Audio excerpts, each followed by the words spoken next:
A paz do Senhor, povo de Deus, sejam todos bem-vindos. Estou começando mais um comentário das lições bíblicas da CPAD, no segundo trimestre de 2025, a lição dos adultos, que tem como título E o Verbo se fez carne, Jesus sob o olhar do apóstolo do amor, um comentário do Evangelho de João. E hoje chegamos na nossa última lição desse trimestre, dia 29 de junho de 2025. O título da lição número 13, Renovação da Esperança. E o texto áureo da nossa lição está em João capítulo 20, versículo 26.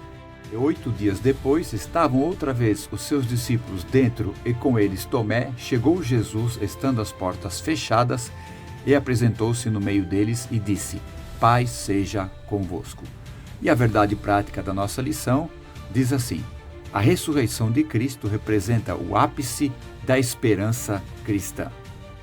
E a introdução da nossa lição, hoje vamos comentar a passagem que se encontra no Evangelho de João, capítulo 20, onde Jesus aparece aos seus discípulos, quando eles estavam ali trancados com medo dos judeus. Essa passagem vai ser comentada na lição de hoje. Tópico 1 da nossa lição: a aparição de Jesus Cristo. E a parte 1 do tópico 1, paz seja convosco.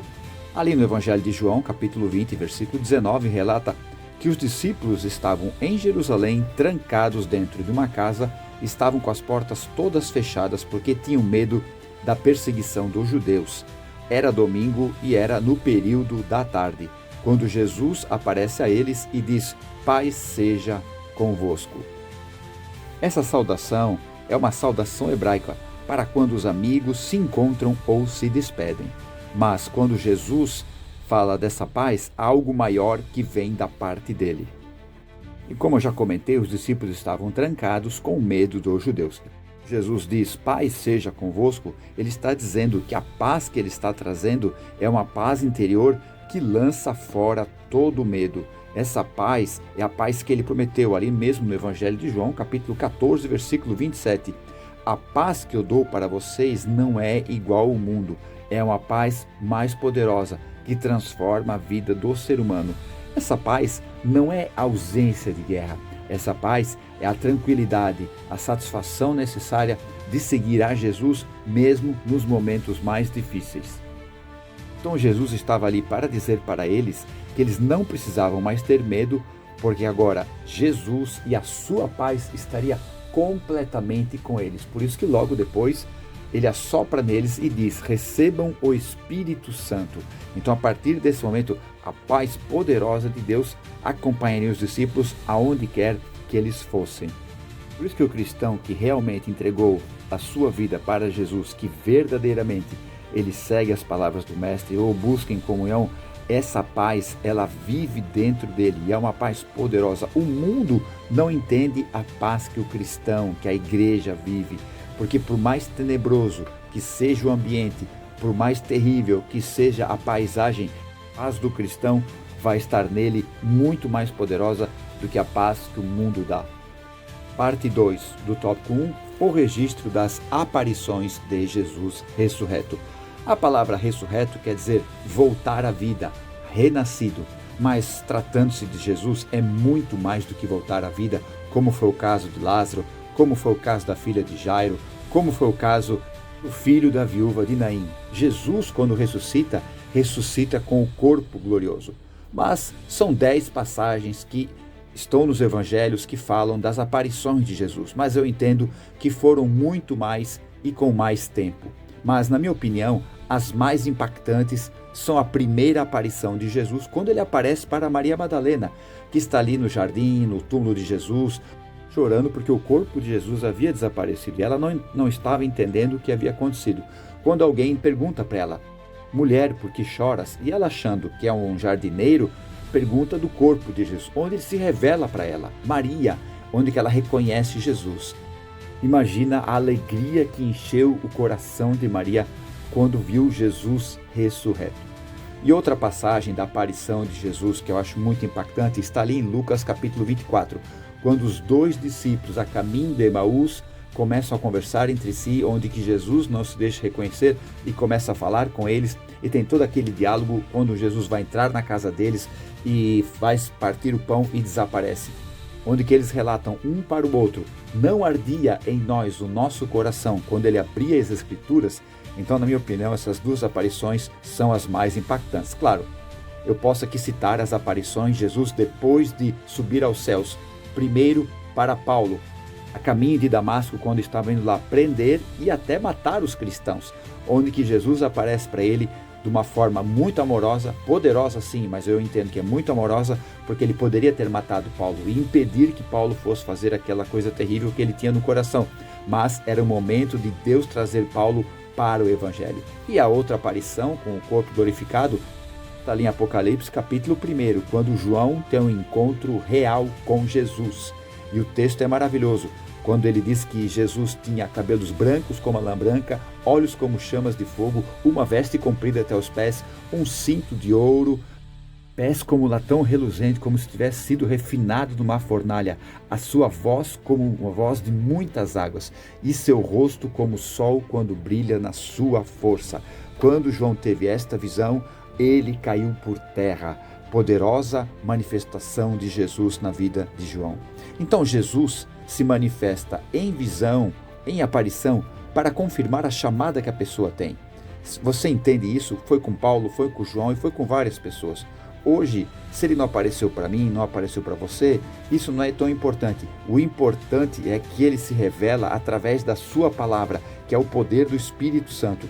E entenda que Jesus mora dentro de você, mora dentro de mim, como Paulo falou em Gálatas capítulo 2, versículo 20.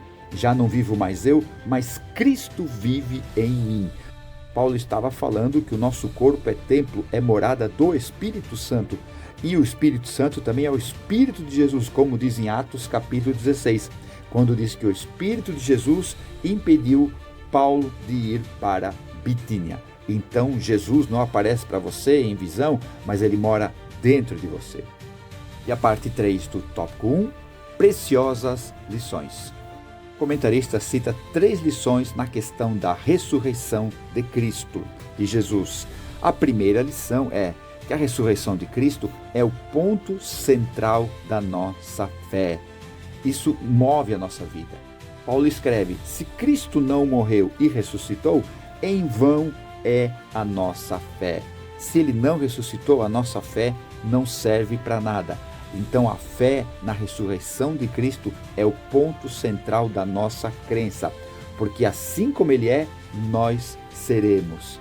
Como Paulo mesmo disse em 1 Coríntios capítulo 15, que ele é a primícia daqueles que dormem. Então tudo que Jesus foi o primeiro, depois em nós, a igreja. E a segunda lição é: a ressurreição é inquestionável. O cristão que crê em Jesus Cristo, que tem o Espírito Santo morando dentro dele, ele entende que a ressurreição de Cristo é inquestionável. Muitos dizem que ele só morreu, que o corpo foi escondido, foi destruído depois, que essa mensagem fosse pregada. Mas nós, os que cremos, nós entendemos que isso é inquestionável. E a terceira lição é a esperança renovada. Então, quando os discípulos estavam com medo, estavam preocupados, viram Jesus com o corpo glorioso, ressurreto, a sua esperança foi renovada. Na verdade, essa palavra esperança não é igual ao nosso contexto hoje, que é ficar esperando acontecer alguma coisa. Essa palavra esperança, na ideia cristã, é algo como uma certeza, algo que você sabe que vai acontecer. É a promessa que estaremos para sempre com o Senhor Jesus Cristo. Ele mesmo prometeu, ele disse no Evangelho de João, capítulo 14, não se turbe o vosso coração, credes em Deus, credes também em mim. Na casa de meu pai há muitas moradas. Se não fosse assim, eu vou lhe ter dito, pois vou preparar-vos lugar. E se eu for e vos preparar lugar, virei outra vez e vos levarei para mim mesmo, para que onde eu estiver, estejais vós também. Então, aonde Jesus está nesse momento, nós vamos estar lá para sempre. Tópico 2 da nossa lição, a aparição de Jesus, esperança e plena alegria. E a parte 1 do tópico 2, o medo deu lugar à esperança. Paulo escreve na sua carta aos Romanos, capítulo 8, versículo 24, porque em esperança somos salvos. Ora, a esperança que se vê não é esperança, porque se alguém vê, como esperará? Versículo 25, mas se esperamos o que não vemos, com paciência o esperamos. Essa palavra esperança não é simplesmente um mero desejo incerto, talvez, nem um otimismo ingênuo de uma criança que espera o Papai Noel na noite do dia 24.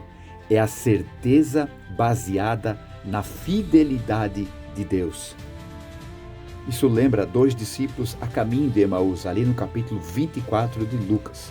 Eles estavam tristes, estavam abatidos e falando sobre as coisas que haviam acontecido depois da morte de Jesus. Porém, Jesus apareceu a eles, como eu já falei aqui, e não se revelou.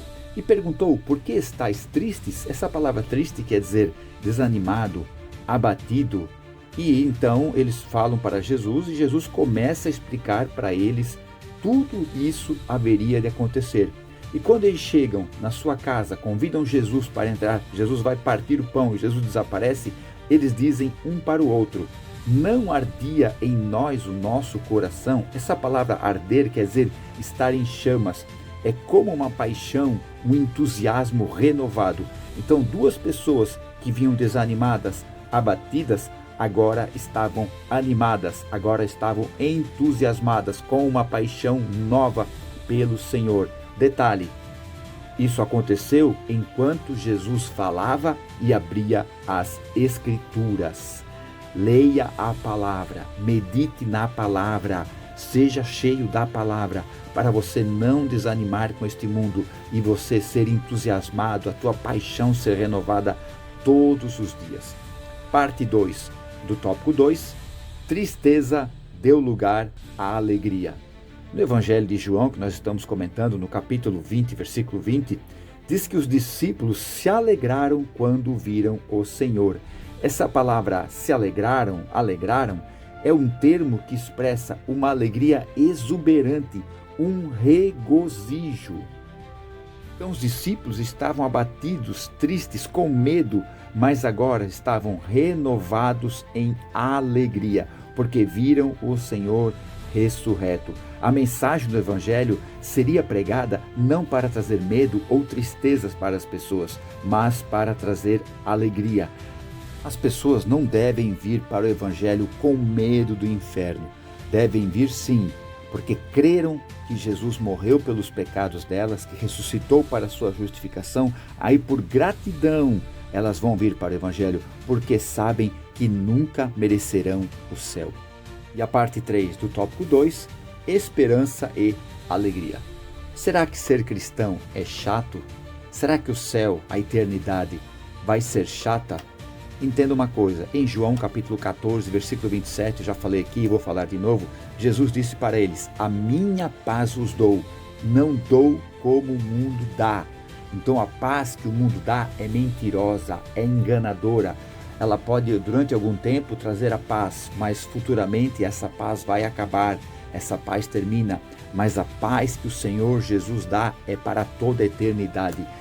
No livro de Neemias nós vemos uma situação de Israel ali no processo da reconstrução dos muros, na reconstrução da cidade de Jerusalém e sofrendo a posição, as pessoas, os inimigos querendo impedir Israel de terminar essa obra. E diante de toda essa situação difícil, Neemias escreve, a alegria do Senhor é a nossa força. O cristão, o crente em Jesus, ele pode ter dificuldade, ele pode ter problema, mas a paz de Cristo nunca sai dele. A alegria do Senhor nunca deixa dele. Nós temos duas palavras na nossa vida, como fala aqui essa lição, a esperança e a alegria. Essa esperança é a certeza da fidelidade de Deus, como eu já falei aqui. E a alegria é a felicidade extrema em Deus. Então, assim, duas coisas que Deus dá para nós é a esperança da certeza e a alegria eterna. Que isso vem de Deus. E se já vivenciamos isso aqui, nesse plano, nessa terra, imagina lá na glória, imagina na eternidade. Por isso que Paulo escreve em 1 Coríntios capítulo 2, versículo 9, o que o olho não viu, o que o ouvido não ouviu e o que não subiu ao coração do homem está preparado para aqueles que amam a Deus. Por isso que João, quando escreve o livro de Apocalipse, ele diz que eram ruas de ouro, porque era o material mais incrível, o mais poderoso que ele conhecia. Na verdade, o ouro ainda é raso para explicar o que são as ruas na glória. O 3 da nossa lição: a aparição de Jesus, a convicção fortalecida. Parte 1 do tópico 3, dúvidas dissipadas. No capítulo 20 do Evangelho de João, tem esse episódio da incredulidade que marcou um nome na história, o nome de Tomé. Mas não podemos analisar a vida de Tomé somente por esse episódio. Em Mateus capítulo 10, diz que Jesus chamou os 12 apóstolos, que eram Pedro, André, Tiago, João, Filipe, Bartolomeu, Tomé, Mateus, Tiago, filho de Alfeu, Simão Zelote, Judas Iscariotes. Todos os 12 estavam ali e Jesus mandou que eles pregassem para o povo de Israel. E diz que era para ir para as ovelhas perdidas e pregassem assim: é chegado o reino dos céus. E ele disse para curarem os enfermos, limpar os leprosos, ressuscitar os mortos e expulsar os demônios. Então, no meio desses 12 estava Tomé, esse mesmo que não creu aqui nesse incidente, estava no meio desses 12, curando enfermos, expulsando demônios, limpando leprosos e ressuscitando mortos. Então, quando nós falar alguma coisa sobre Tomé, vamos lembrar que ele orava para que mortos fossem ressuscitados, antes de nós o criticarmos. Mas Tomé não estava ali na primeira aparição de Jesus. E 8 dias depois, Jesus aparece e se revela principalmente a Tomé. Mas Deus fala na sua palavra em Hebreus capítulo 11, versículo 6, que sem fé é impossível agradar a Deus. É necessário que creia que Ele existe e que é galardoador daqueles que o buscam. Então por quê? Porque Jesus quis aparecer a Tomé. Porque Jesus não queria perder ninguém. Como ele mesmo falou no Evangelho de João, capítulo 17, versículo 12, estando eu com eles no mundo, guardava-os em teu nome. Tenho guardado aqueles que tu me deste. No meio deles estava Tomé, e nenhum deles se perdeu, senão o filho da perdição, para que a Escritura se cumprisse. Então Deus não quer perder ninguém. Ele deixa isso bem claro na sua palavra. Na primeira carta de Paulo a Timóteo, no capítulo 2, versículo 4, que diz que Deus quer que todos os homens se salvem e venham ao conhecimento da verdade. E também na segunda carta de Pedro, no capítulo 3, versículo 9, dizendo que o Senhor não retarda a sua promessa, ainda que alguns a têm por tardia, mas é longânimo para convosco, não querendo que alguns se percam, senão que todos venham a arrepender-se. Então Deus não quer perder ninguém. Então quando você for orar para as dúvidas serem dissipadas e você apresentar às pessoas que você quer que venham para o Evangelho, ore baseado nesses dois versículos, 1 Timóteo capítulo 2, versículo 4 e 2 Pedro capítulo 3, versículo 9. Ore nas promessas de Deus e o milagre vai acontecer. Parte 2 do tópico 3, o fortalecimento da fé. Como Jesus não queria perder Tomé, 8 dias depois que ele apareceu para os discípulos, ele aparece novamente. Isso era uma segunda-feira. Só que nesse momento ele aparece novamente para os 11, mais Tomé. E Tomé havia dito para os outros discípulos que se ele não visse o sinal dos cravos em suas mãos e não pusesse o dedo no lugar dos cravos, não acreditaria de maneira nenhuma. Por isso que Jesus apareceu ali e disse para Tomé: olha as minhas mãos, olha o meu lado. Onde que Tomé diz: Senhor meu e Deus meu, aí ele reconhece que Jesus havia ressuscitado e também no seu coração o Evangelho havia sido fortalecido para ser pregado também nas nações. A tradição diz que Tomé se tornou um missionário, primeiro na Pérsia e depois na Síria. E após isso ele foi para a Índia. Diz a tradição que ele chegou lá mais ou menos no ano 52 depois de Cristo, onde existe até hoje uma comunidade cristã chamada Cristãos de São Tomé. Lá ele pregou, realizou milagres, implantou igrejas na região de Malabar, onde hoje atualmente é o estado de Kerala. Então a tradição diz que ele foi martirizado no ano 72 depois de Cristo onde foi transpassado por flechas ou lanças a mando de líderes de outras religiões que não aceitavam a pregação do Evangelho. Por isso, não importa como você está começando, se em algum momento você duvidou, se em algum momento você não creu, lembre como diz Filipenses capítulo 1, versículo 6, aquele que começou a boa obra a aperfeiçoará até aquele grande dia. Glória a Deus. Parte 3 do tópico 3, fortalecimento da esperança.